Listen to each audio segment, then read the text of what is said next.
Not one method, 112 methods for every kind of human being. Looking at the human mechanism in its entirety and exploring all possibilities of it. Does it mean to say no individual could have not realized before him? They might have, but we have not heard of them, they are not recorded, they have no teaching, they have no method that's been passed on. So, because they were not… See, if you look back today in terms of anthropology or archaeology, if you look at it in terms of archaeology, what do they usually find? They find some pottery, some scratchings like… which are called art on caves, cave walls. A carved rock also wears out, but pottery, burnt clay, it stays. Bricks and pottery stays. So usually this is what you find. But a human being realized, that is not a pottery, that is not a monument, so archaeologists will not find it. If you look at further out into the thing about looking at human bones, human skeleton somewhere, well, your enlightenment will not be shining in your bones that you see after 10,000 years or 25,000 years or whatever. So because of that, there is no record, but because Adiyogi started a tradition, he trained these 7 fantastic human beings to take it around the world, and he spread them so that if they all go to one place, it may live there for some time and die. So he spread them to different parts of the world so that it lives in its various dimensions and forms. Because of that, it still lives. Well, Adiyogi also did not write a book, he only spoke to them. I don't think even the Saptarishis wrote it down, they also spoke to people. Much further down, we don't know how much further down, somebody started writing down these things. But because they managed to produce such highly dedicated human beings, that is, those human beings who took their guru as their dharma, his energy flowed in their bodies, it's his breath that they were breathing. Because of that, without distortions largely it came, till the printing press came. After the modern printing press came, all kinds of ridiculous interpretations of this happened. There was there is… I have a lot of books at home. Most of them, 95% or more, I've never opened them. Just to make me look little educated, in case anybody visits. Real books, not just fake ones, real books. The only things I've read among them is some novels, some books on history, but none of the other things I've read. But obviously, people keep bringing books to me, they think they need to educate me on yoga. Because they can clearly see I'm illiterate and I'm going on about yoga. So some book was given to me, excuse me.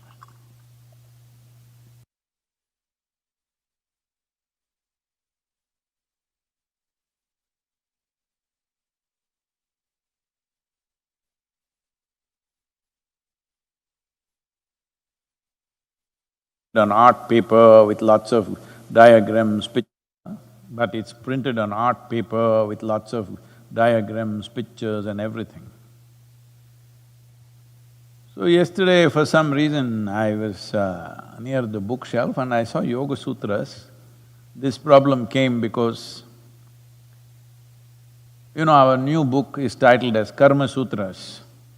The publishers are having a problem because they think people will read it as Kama Sutras. I said, maybe in America only people have heard of Kama Sutras, but there is Yoga Sutras, There is Shiva Sutras, there is Brahma Sutras, there are various sutras. Sutra means it is in that kind of a form, that it is a thread that holds things together. So I'm still trying to convince the publisher, the sutra word must be there because long term this will make a difference. It's unfortunate, in United States people have heard of only Kama Sutra. So I saw this Yoga Sutra book and I picked it up and I always open the book in some middle page. I don't start from the beginning because I can never stand those introductions. So, some page I open and they have put the Sanskrit form of the Yoga Sutra, then the English version of it, and this author, whoever, I didn't see whether it's an Indian author or an American author, but going about explaining these Yoga Sutras in such a horribly ridiculous way, ludicrous. Then I just saw one page and I said, hats off to this man's confidence. Recently, one of the quotes said, confidence and stupidity are a dangerous combination or something like this, and they often come together. So 3-4 days it's been on the Twitter, negative tweets on me, how I don't understand what is confidence and what is… 3 days there is trending tweets against me because confidence and stupidity goes together. Well, this man is a real example of confidence and stupidity going together absolutely. He read the English words, whoever translated it, he read those English words and he thought he got the Yoga Sutras. Maybe never even closed his eyes for 2 minutes in his life, but he got the Yoga Sutras. And most ludicrous explanation of what this sutra is about. Well, this is what Adiyogi meant to change because he made sure that these 7 people absolutely invested themselves in him before anything happened. This is a little difficult in 21st century, but fortunately, in many ways, we're doing even better than Adiyogi because we have more than 7 people.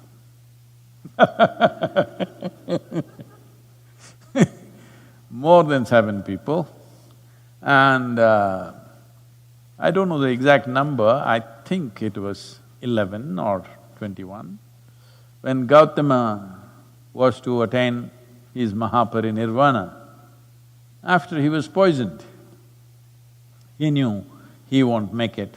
So he couldn't sit up, so he was lying down. And he said, only those who have realized should be with me at this point. Others, because they will waste time about being concerned about, oh, he's dying and somebody will start crying and somebody will try to bring a doctor, all this. So he wanted only those who realized. I'm not sure about the number, because in some places I think they said 11, in certain other places I saw it was 21, so I'm not really sure about that. But whatever, let's say 21 people gathered. Well, Jesus, the Last Supper, when he knows in some way that his life is coming to an end, only 12 people gathered and it is actually 11. It's a deceptive dozen. So, like this, Krishna, such a fantastic being, only one. In that sense, we're doing very well. Do I have more than 11, 12, 21? Yes, I think. This is because one thing is, all those great beings, the contributions that they made, and the cultures that they created, well, some people became fan clubs, fighting against each other, Shiva fan club fighting against Krishna fan club, or rather Krishna fan clubs fighting against Shiva fan clubs, Rama fan clubs fighting against Krishna fan clubs. Recently there was a big controversy because somebody who does only Ram Katha in the country, that he speaks only of Ram, it seems said something derogatory or people perceived it as derogatory to Krishna, and there was a big uproar about that. So there are fan clubs which will fight, but there are sensible people who understand these different streams of knowledge which flow through traditions, and out of that, people have evolved to a certain level of understanding, certain level of receptivity, and also because the population, nobody had 7.4 billion population, all right? None of those great beings had this kind of population, so naturally we must have a little more numbers around us than they had, because our population must have multiplied, I don't know, maybe 10,000 times since Adiyogi I'm not sure, I can't make a calculation. But from the beginning of 20th century, we have gone up what, from 1.6 billion to 7.6 billion or 7.5 billion, whatever it is. So that is literally 4 times or nearly 5 times up. So you can imagine 15,000 years ago what was human population and what it is today. So we must multiply 7 into that many, we can't take credit because we just have too many people. So now the aspiration, the seeds of aspiration, we've been sowing for last many years. Fortunately, we also have tools of communication that nobody ever had in the history of humanity, that we can communicate to the whole world. Right now, it's estimated that we have touched over 1 billion people, at least 1 billion people have watched more than 2 or 3 videos. This will multiply into 2 to 3 billion in the next 1 or 2 years' time. So this advantage nobody else had, so we cannot gloat about the numbers. We need to have many-fold more who will make their guru, their dharma, that is, their very breath and body breathes the guru. Then it's very easy, life becomes very easy. I don't have to work hard, you know.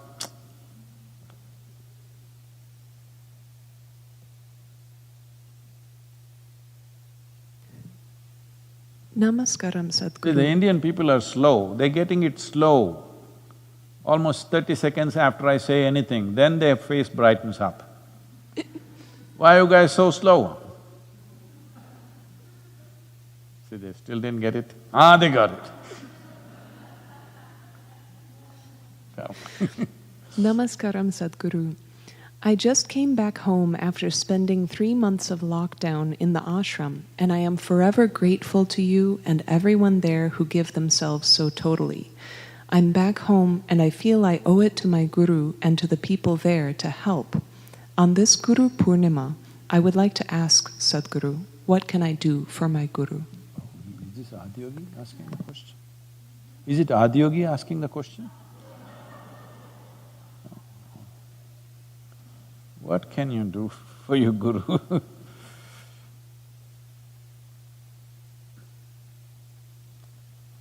Oh. I think they already had the question ready in their head. They didn't listen to me, what I was saying all this time. Anyway, what can you do? Well, you don't have to do anything to him, because he is not him or her, nor is he this or that. So you can't do this or that to him. You leave him alone. But you're striving for your well-being. He is striving for everybody's well-being. If you can expand your striving from being my well-being to a larger well-being, well, it would make his life little easy. And he could be a little better failure than what it is looking like right now. When I say little better failure, you know I've spoken many times. When I was 25, when I realized if I don't mess with my mind, I can be ecstatic any moment of my life. When I realized this, and when I experimented in so many ways, in various kinds of situations, it doesn't matter where I am, in what kind of conditions I am, if I just take my hand off my mind, I'm just bursting with ecstasy. Then I knew this is it. I thought I was the first one to discover. You know, I'm like Columbus. Columbus discovered America. Well, before him, for thousands of years, people have been living here, but he discovered. Similarly, in the Indian school textbooks, we read, Vasco da Gama discovered India.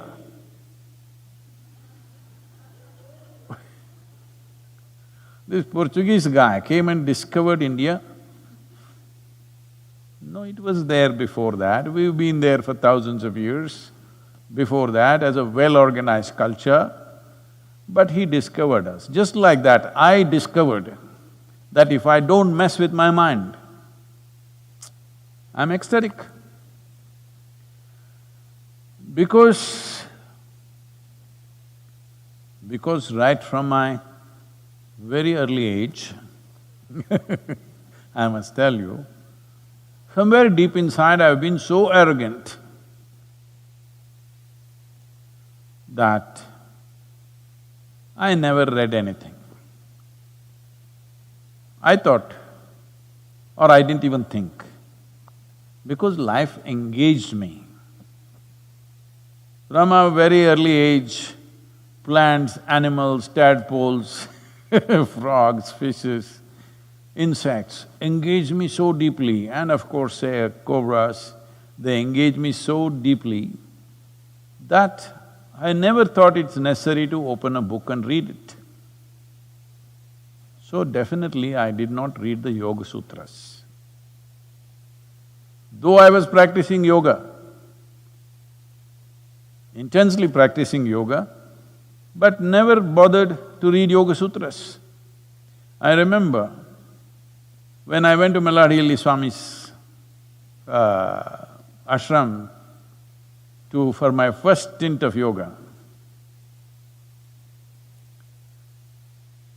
many years later, after things happened to me, I remembered, always there were books on yoga, written by him and also other things, Yoga Sutras written in Kannada. I still remember that entire… It was a library with hardly 30-40 books, so I remember almost all the titles that were there.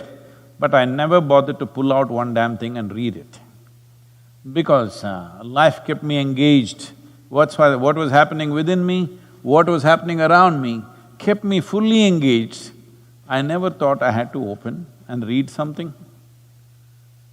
Except the compulsory books, like textbooks. That also I read only 35% of it because I was only aiming to get 35%. So I never read the Yoga Sutras, nowhere did I come across Yoga Chitta Vritti Nirodha. This I heard many years later. So when I realized that if I don't mess with my mind, I'm just ecstatic and it can be very easily done, and I knew how to do it. I sat down and made a plan, a real plan. In 2.5 years' time, I will make the whole world ecstatic. Still, you're still sitting there and gaping at me. 38 years, huh?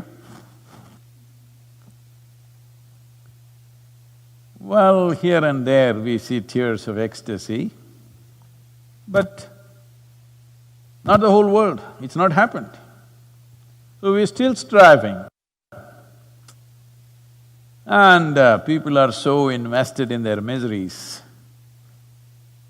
I never imagined that people would be so invested in their miseries, things that cause enormous distress to them. They're so invested, they will not leave it, no matter what. I did not realize this when I was 25. I thought, if you give a better option, everybody will jump.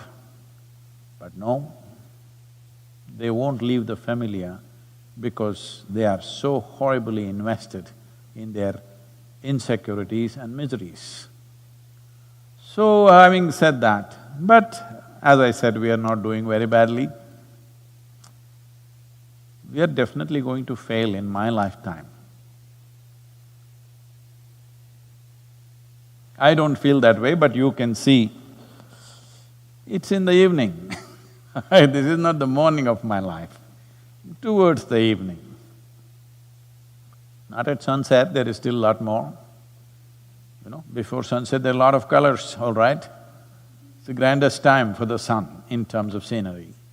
So still there is a lot of scenery, but in terms of time, energy and the size of the population, we know we will die of failure. If you can increase my percentage, if you can be a part of increasing this percentage, in whichever way possible, constantly on it. Not one day when you come visit the yoga center, you are constantly on it according to your capacity. I am not asking you to do the same things that somebody else is doing or I am doing, to your capacity, if this matters to you. Now you said, these 3 months lockdown, I really enjoyed Isha Yoga Center. In many ways, Isha Yoga Center in India